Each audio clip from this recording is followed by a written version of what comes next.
નમસ્કાર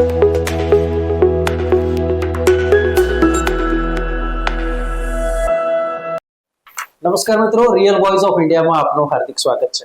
મિત્રો, જે પ્રમાણે આપણે જાણીએ છીએ કે સ્પેશિયલ એપિસોડ અમે આપના માટે લઈને આવતા હોય છે, ત્યારે વડાપ્રધાનની હાલની જે વિદેશ યાત્રા છે તેને લઈને આપણે વાત કરી છે. જે પ્રમાણે વડાપ્રધાનનો 3 દિવસનો કાર્યક્રમ પોલેન્ડ અને ત્યાર પછી યુરોપનો એવો દેશ કે જે છેલ્લા કેટલાક સમયથી સતત ચર્ચામાં છે, રશિયા સાથે જેનું ઘર્ષણ આપણને જોવા મળે છે, તે યુક્રેન ખાતે વડાપ્રધાન જવાના છે. ત્યારે તેના શું રિએક્શન આવી શકે છે, રાજકીય ગતિવિધિ કઈ રીતે આગળ વધી શકે છે.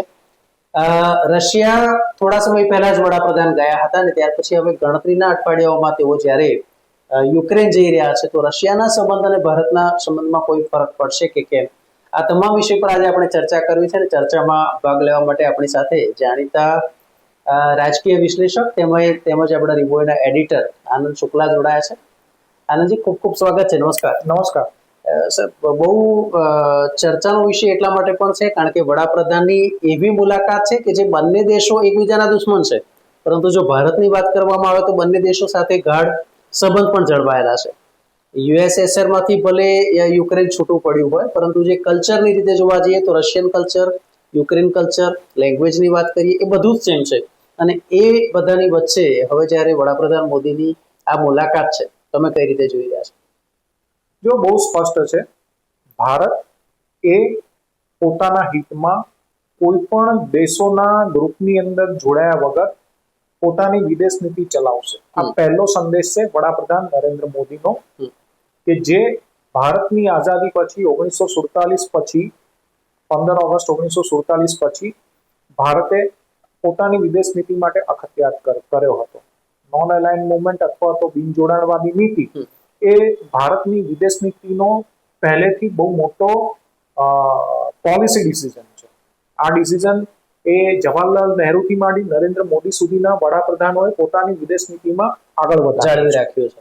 હવે જો પોલેન્ડ અને યુક્રેનની વાત કરીએ તો આ બંને દેશો નાટો દેશોના સદસ્યો છે. નાટો દેશોને અમેરિકાનું ડિફેન્સ કવર મળેલું છે, એટલે એક રીતે આ અમેરિકાનું ગ્રુપ છે. બિલકુલ. હવે રશિયાની વાત કરીએ તો રશિયા એ એક સમયે આ વિશ્વનો બીજો ધ્રુવ હતો. અત્યારે રશિયાની મિલિટરી પાવર ખૂબ વધારે છે. રશિયા અને ચીન એકબીજાની નજીક આવી ગયા છે. ઉત્તર કોરિયા અને ઈરાન સાથે મળી અને આ 4 દેશો એક નવી ધરી બનાવી રહ્યા છે. સિરિયા, ઈરાકની અંદર પણ રશિયા સહિતના દેશો એ સક્રિય છે. અફઘાનિસ્તાનના તાલિબાનોને મેઇનસ્ટ્રીમમાં લાવવાનું કામ છે. એ કામની અંદર પાકિસ્તાન, ચીન અને રશિયાની બહુ મોટી ભૂમિકા છે અને ભારતને એમાંથી બાકાત રાખવામાં આવ્યું છે. અમેરિકા એક સ્ટેક હોલ્ડર હતું કે ત્યાં બહુ વર્ષોથી યુદ્ધ લડતું હતું, અમેરિકાને બહાર નીકળવું હતું. તો આ બધી વસ્તુઓની અંદર ચીન, રશિયા, અમેરિકા, બીજા ઇસ્લામિક દેશો, ઉત્તર કોરિયા જેવું કોમ્યુનિસ્ટ રાષ્ટ્ર એ આખું ઇન્વોલ્વ છે. આવા સંજોગોની અંદર પોલેન્ડ અને યુક્રેનની અંદર વડાપ્રધાન મોદીની યાત્રા થઈ ગઈ છે. પોલેન્ડની યાત્રા લગભગ પૂરી થવામાં છે અને યુક્રેનની યાત્રા શરૂ થશે. હવે જો તમે જુઓ તો પોલેન્ડના વર્ષોની મુલાકાત લેનાર વડાપ્રધાન મોદી 1979 પછીના પહેલા વડાપ્રધાન છે. મોરારજી દેસાઈએ છેલ્લે ત્યાંની મુલાકાત લીધી હતી. અને જે પ્રકારે વર્લ્ડ ઓર્ડર ગોઠવાયેલા હતા, એ વર્લ્ડ ઓર્ડરની અંદર પોલેન્ડ અથવા તો એના જેવા દેશોની મુલાકાત લેવી એ આપણી વિદેશ નીતિને ગોઠતું નહોતું. પણ અત્યારે પોલેન્ડની મુલાકાત લઈ અને વડાપ્રધાન મોદીએ સ્પષ્ટ કર્યું છે કે ભારતની વિદેશ નીતિ એ સ્વતંત્ર રહેશે, પોતાના પગ ઉપર ઊભી રહેશે. કોઈ પણ દેશને ખોટું લાગે, કોઈ પણ દેશને એનાથી સારું લાગે, એનાથી ભારતને કોઈ મતલબ નથી. બીજું એક ઉદાહરણ આપું, ભારતની આઝાદી પહેલા જ્યારે બીજું વિશ્વયુદ્ધ ચાલુ હતું ત્યારે પોલેન્ડના ઉપર હિટલરે હુમલો કર્યો હતો અને એ વખતે કેટલાક બાળકો એ શરણાર્થી બની અને બીજા દેશોની અંદર શરણ શોધી રહ્યા હતા. એ બાળકોનું એક જહાજ જામનગર પહોંચ્યું, જામ સાહેબના નવાનગર રિયાસત. એ વખતે જામ સાહેબે આ બાળકોને પોતાના રિયાસતની અંદર શરણ આપી. એટલે ભારતના એક રજવાડાના રાજા બરાબર, એ જો હિટલર જેવા ક્રૂર શાસક સામે પોલેન્ડના વિદ્યાર્થીઓને બાળકોને આપતું શરણ આપી શકે, તો ભારત કે જે 545 રજવાડાઓ એકઠા થઈ અને એમાંથી બનેલું ભારત છે, એ ભારત એ પોતાના પગ ઉપર ઊભી રહે એવી વિદેશ નીતિ કરશે, અને આ વિદેશ નીતિ કરવામાં ભારતને કોઈ રોકી નહીં શકે. બીજી વસ્તુ, અમેરિકાને, બ્રિટનને અને બીજા જે P5 દેશો છે, એ દેશોમાંથી રશિયા અને ચીનને બાદ કરતા બાકીના દેશો એવું ઈચ્છતા હતા કે યુક્રેન યુદ્ધ કે જે 2.5 વર્ષથી ચાલી રહ્યું છે, આ યુદ્ધની અંદર UN ની અંદર ભારત એ રશિયા વિરુદ્ધ પોતાનો અભિપ્રાય આપે, પણ ભારતે એ નહીં કર્યું, કારણ કે ભારત એ લોકોની ટ્યુન ઉપર કામ નહીં કરે. ઓકે, ભારતે યુક્રેનને મદદ આપવાનું પણ શરૂ કર્યું, રશિયાને પણ સંદેશ આપ્યો કે ભારત એ યુદ્ધની તરફેણ નથી કરતું, પણ રશિયાની વિરુદ્ધ પશ્ચિમી દેશોના પ્રકારે વલણ રાખી અને રશિયાનો વિરોધ કરશે એ પણ નહીં કરે. થોડા વખત પહેલા તમે કહ્યું એ પ્રમાણે રશિયાની મુલાકાત વડાપ્રધાન નરેન્દ્ર મોદી લઈ ચૂક્યા છે, હમણાં જ હજી 1.5 મહિનો. હવે યુક્રેનની મુલાકાતે જઈ રહ્યા છે, કે જે યુક્રેન સાથે રશિયા એ છેલ્લા 2.5 વર્ષથી લડાઈ કરી રહ્યું છે.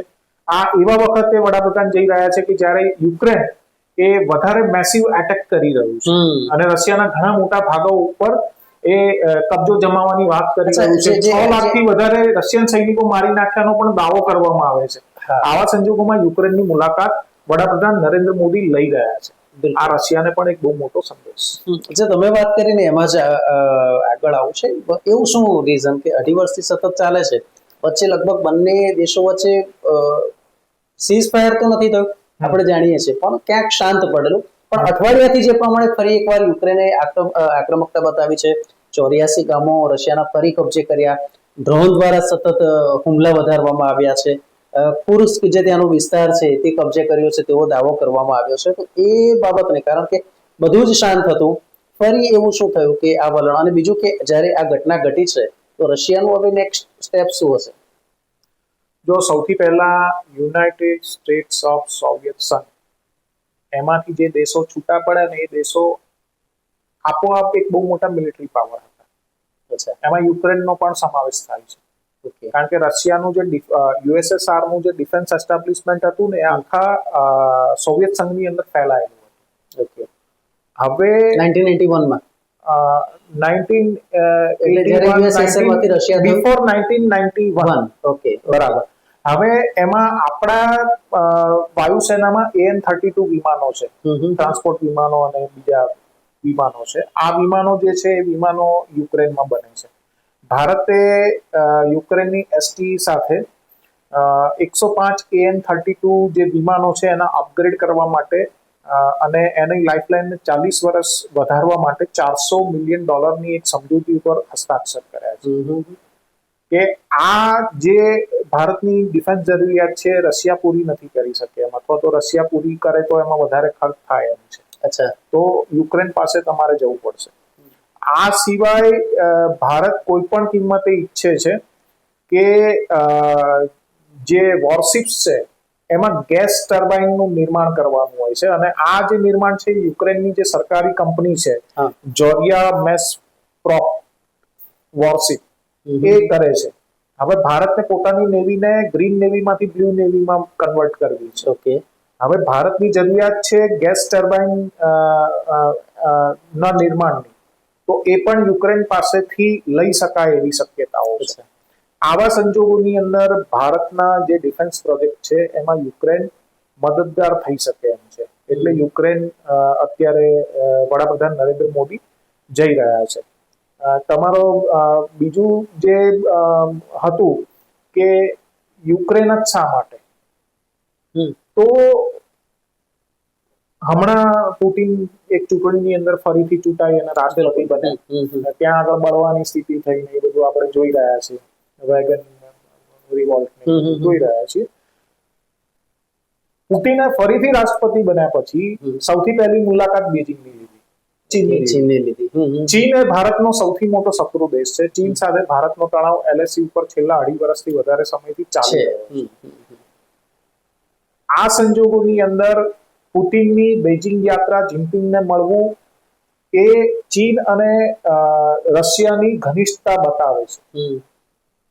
ભારત અને રશિયા સદાબહાર મિત્રો છે, તો મોસ્કો થી દિલ્હી આવવાની જરૂર હતી, તો મોસ્કો થી એવો બેઇજિંગ ગયા, કારણ કે બેઇજિંગ કદાચ વધારે નજીક પડે છે, એટલે બેઇજિંગ ગયા.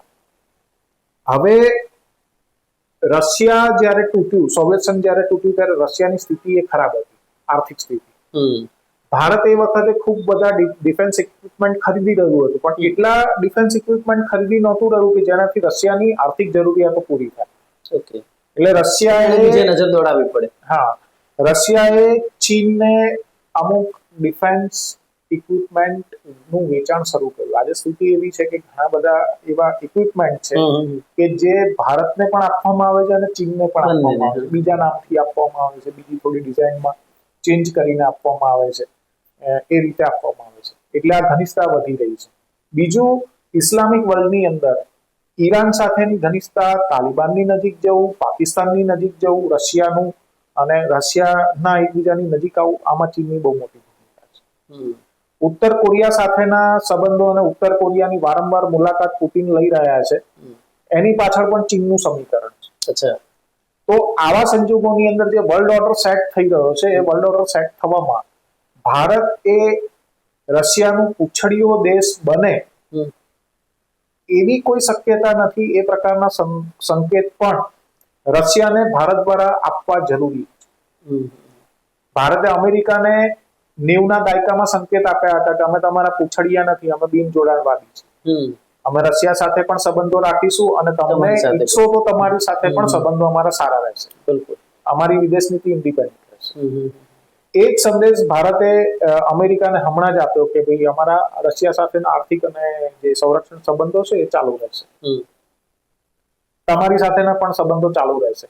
એનાથી રશિયાને નારાજ થવાનું કોઈ કારણ નથી અને અમેરિકાને પણ નારાજ થવાનું કારણ કે પહેલેથી આપણી નીતિ છે કે બિન જોડાણવાદી. ભારત એ દુનિયાના મોટા ભાગના જે મામલાઓ છે એમાં અત્યારે તટસ્થ છે. અને આવું હું નથી કહી રહ્યો, આવું કોંગ્રેસના નેતા શશી થરૂર કહી રહ્યા છે કે જેઓ યુએન ની અંદર બહુ મોટા પદ ઉપર કાર્ય કરી ચુક્યા છે. બિલકુલ. હવે સવાલ એ છે કે રશિયા આગળ શું કરશે? તો રશિયાને ભારતની શક્તિનો પૂરેપૂરો અંદાજ છે. ભારતને જેટલી રશિયાની જરૂર છે એટલી રશિયાને પણ ભારતની જરૂર છે. ભારત રશિયા સાથેના સંબંધો બગાડશે નહીં, બગાડી રહ્યું નથી. પણ જો તમે પાકિસ્તાનના આર્મી ચીફને મોસ્કોની અંદર ગાર્ડ ઓફ ઓનર આપો છો, જો તમે રાષ્ટ્રપતિ બન્યા પછી પહેલી મુલાકાત બીજિંગની લો છો, તમે વારંવાર ક્યાં જઈ રહ્યા છો, ઉત્તર કોરિયાની મુલાકાતે જઈ રહ્યા છો, કિમ જોંગને મળી રહ્યા છો, તમે ઈરાનની પાસેથી ડ્રોનની ખરીદી કરી રહ્યા છો, તમે સિરિયા અને ઇરાકમાં ઓપરેટ કરી રહ્યા છો, તમે તાલિબાનો સાથે પણ ધરોબો કેળવી રહ્યા છો કે જે તાલિબાનોએ 1980 થી 1991 સુધી એ જ લાલ સેના રશિયાની સેના સામે યુદ્ધ કર્યું હતું, જેમણે અફઘાનિસ્તાનની અંદર કમ્યુનિસ્ટ ગવર્મેન્ટ બચાવવા માટે ત્યાં આગળ બહુ મોટું અભિયાન છેડ્યું હતું, જેવું અમેરિકાએ વોર ઓન ટેરરમાં છેડ્યું હતું. હવે તાલિબાન સાથે તમારા સારા સંબંધો હવે જોવા મળે, ચાડી ખાઈ રહી છે. જે તાલિબાનો ભારત માટે, ભારતના સોશિયલ પોલિસી માટે, પોલિટિકલ પોલિસી માટે યોગ્ય નથી. તાલિબાનો કટ્ટર મજહબી જેહાદી માનસિકતા ધરાવતા શાસકો છે, આતંકવાદીઓ છે. બિલકુલ. એક છેલ્લો સવાલ, જ્યારે રશિયા 1-1.5 મહિના પહેલા જ્યારે વડાપ્રધાને ત્યાં મુલાકાત કરી, ત્યારે ત્યાંનો સર્વોચ્ચ નાગરિક પુરસ્કાર છે તે વડાપ્રધાન મોદીને આપવામાં આવ્યો. અને તે સમયે ઝેલેન્સ્કીનું નિવેદન એવું આવ્યું હતું કે પૃથ્વીના સૌથી જે ક્રૂર શાસક છે તેમને ભેટતા નરેન્દ્ર મોદી વડાપ્રધાન, ભારતના વડાપ્રધાન. હવે પીએમ મોદી યુક્રેન જઈ રહ્યા છે, શક્યતા એવી પણ છે કે એમના તરફથી પણ આવો કોઈ સર્વોચ્ચ નાગરિક પુરસ્કાર કે એવી પણ એક આપી શકે એવી શક્યતા છે. અને એ જે નિવેદન, અને હવે જ્યારે ઝેલેન્સ્કી પોતે વડાપ્રધાન મોદીને ભેટશે, શું કહેશો? જો ઝેલેન્સ્કી અને મોદી વચ્ચે શું વાતચીત થાય છે તો સ્પેક્યુલેશનનો વિષય છે, પણ વાતચીત મોટે ભાગે એ થશે કે યુદ્ધ એ ઉકેલ નથી, વાતચીત કરવી જોઈએ. આ વાતચીત કરવી જોઈએ તો એની અંદર રશિયાના રાષ્ટ્રપ્રમુખ વ્લાદિમીર પુતિન એ પણ નરેન્દ્ર મોદીને સારો મહત્વ આપે છે, ભારતને સારું મહત્વ આપે છે, ભારતની વાત સાંભળે છે. ઝેલેન્સ્કી પણ કદાચ ભારતની વાત સાંભળવા માટે તૈયાર થાય હમ. અને ઝેલેન્સ્કીએ જે નિવેદન આપ્યું ક્રૂર શાસકો વાળું તો એક યુદ્ધગ્રસ્ત દેશ છે અને જે મહાસત્તા રહેલા એક દેશ સામે લડી રહ્યો છે, તો એ દેશ પ્રેશર ક્રિએટ કરવા માટે આ પ્રકારનું નિવેદન ચોક્કસપણે આપશે. પણ નરેન્દ્ર મોદી કીવ જઈ રહ્યા છે. કીવ જનારા ભારતના આ પહેલા વડાપ્રધાન છે સોવિયત રશિયાના તૂટ્યા બાદ. પછી હા 1991 હવે જો વડાપ્રધાન કીવ જઈ રહ્યા છે તો ઝેલેન્સ્કી અત્યારે રાષ્ટ્રપ્રમુખ તો છે જ, અને એમના આમંત્રણ વગર અથવા તો એમના એસ્ટાબ્લિશમેન્ટના આમંત્રણ વગર તો ક્યાં જઈ શક્ય રહ્યા નથી. તો આવા સંજોગોની અંદર ઝેલેન્સ્કીને પણ અમુક બાબતોની અંદર આ યુદ્ધમાંથી બહાર નીકળવું છે, યુક્રેનને બહાર કાઢવું છે. તો બની શકે કે આની અંદરથી એક બહુ મોટો રસ્તો નીકળે અને આ રસ્તો મધ્યસ્થી તરીકે ભારત ભૂમિકા ભજવે. ની અંદર ભારતની મોટી ભૂમિકા હોય, વડાપ્રધાન નરેન્દ્ર મોદીની મોટી ભૂમિકા હોય. બીજું, યુક્રેન અને પોલેન્ડની મુલાકાત જે લઈ રહ્યા છે એનાથી જે યુરોપનો મધ્ય યુરોપ છે એની સાથે ભારતનો સીધો સંપર્ક થશે. અચ્છા, એ પણ એક જો શક્યતા છે. આ બાબતો આગળ વધશે તો એનો સૌથી મોટો ફાયદો ભારતની જે જીઓપોલિટિકલ ઇન્ટરેસ્ટ છે એને ફૂલફિલ કરવામાં ખૂબ મોટો ફાયદો થશે.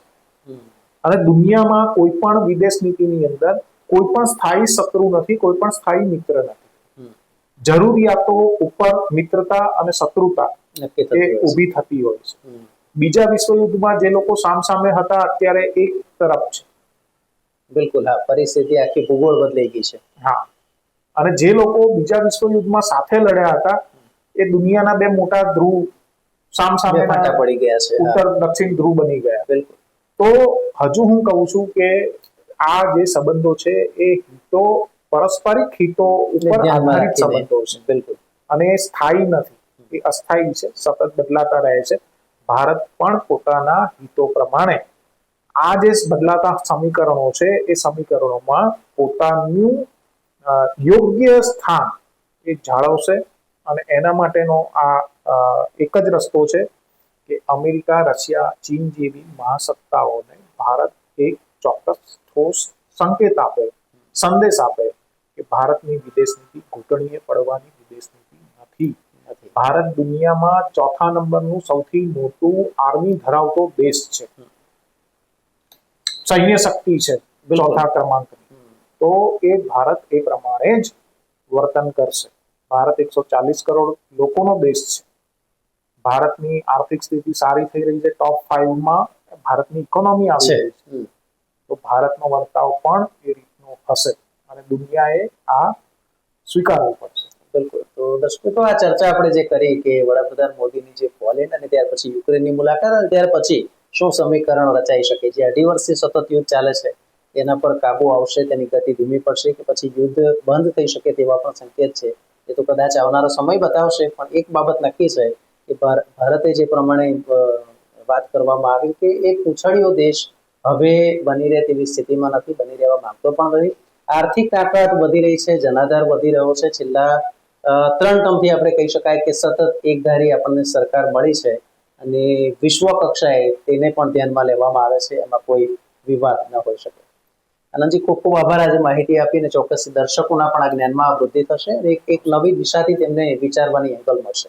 ખૂબ ખૂબ આભાર.